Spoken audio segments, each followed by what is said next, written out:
goal of Passport in Time is to preserve the nation's past with the help of the public. Passport in Time, otherwise known as PIT, is a volunteer cultural heritage resources program sponsored by the U.S. Forest Service. PIT volunteers work with professional archaeologists and historians on public lands throughout the U.S. The Passport in Time projects, PIT projects on the Tonto National Forest began in 1992, and we've held at least one per year since that date. We've used volunteers in a variety of projects, from structural stabilization, mapping, surveying, terrestrial surveying, prehistoric sites, metal detecting survey.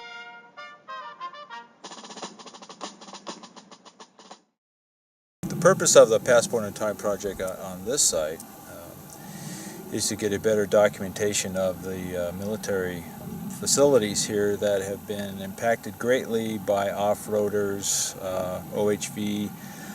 It's also been extensively dug and illegally dug in, and impacted the site substantially. So what we're trying to do is get a good map of the site, study it a little more, get some information to actually reconstruct what the place looked like during the late 1860s, and also use it for management purposes, hopefully to interpret the site.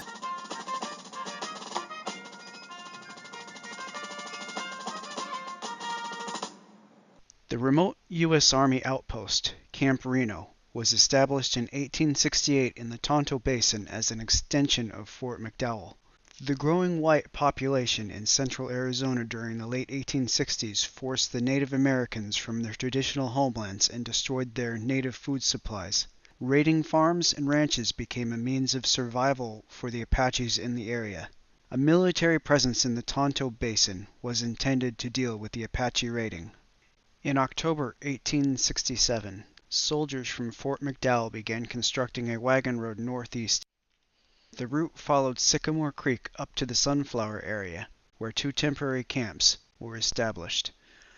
The wagon road then turned east, crested the mountains at Reno Pass, and descended Reno Canyon to the site of another temporary fort near Reno Creek.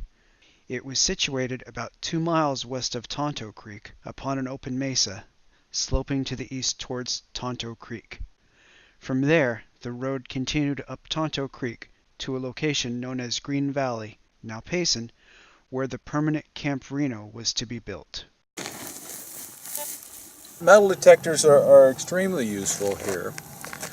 They've told us that there's a very extensive use occupation here historically. Very wide variety of activities have gone on here in the 1860s and into the 1870s and in the early 20th century. Metal detecting on federal lands is prohibited.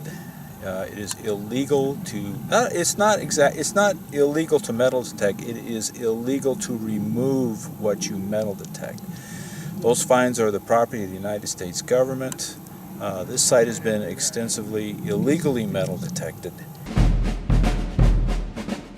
After 10 months of hard work and numerous attacks from the Apaches, the wagon road was completed to Green Valley.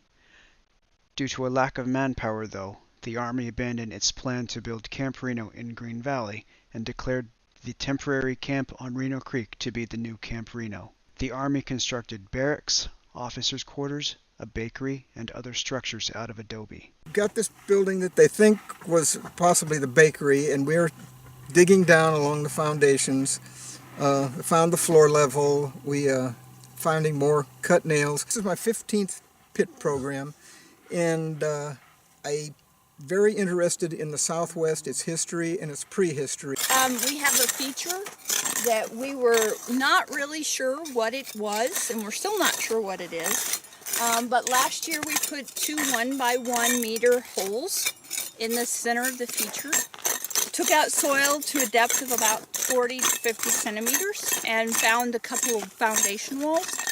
And it didn't really answer the question, so we're going to put in another unit to see if we can figure out what the feature is.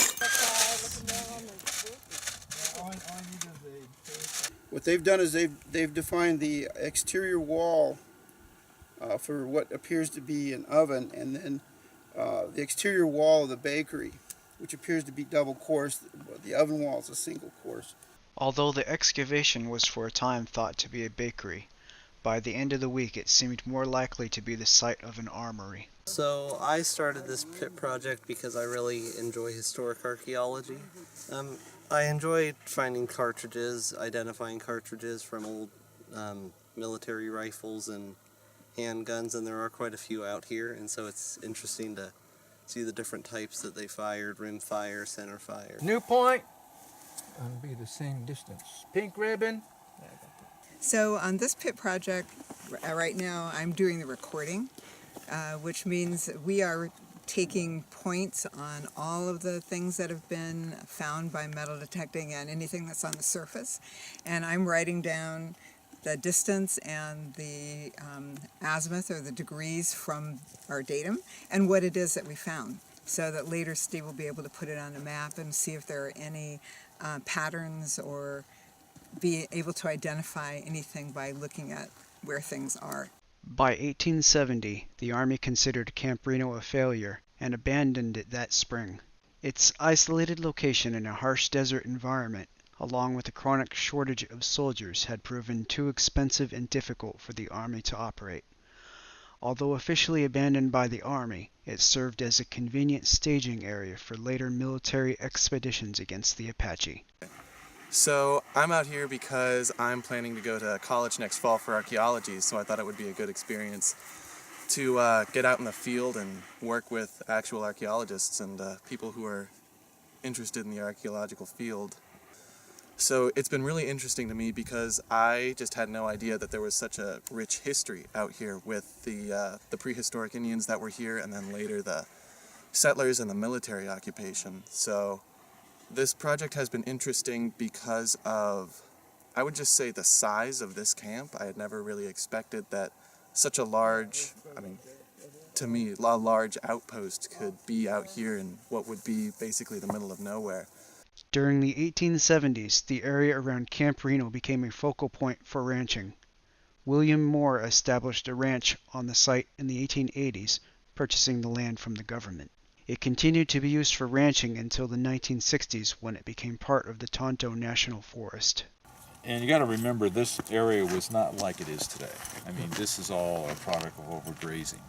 It was probably more like a grassland, savanna, probably occasional clumps of trees. There's probably a really nice little riparian area down here. There was probably a lot more conifers up there, big pines, maybe even a little higher up here. And this place is burned over, harvested for wood. It's a far cry from what it once was.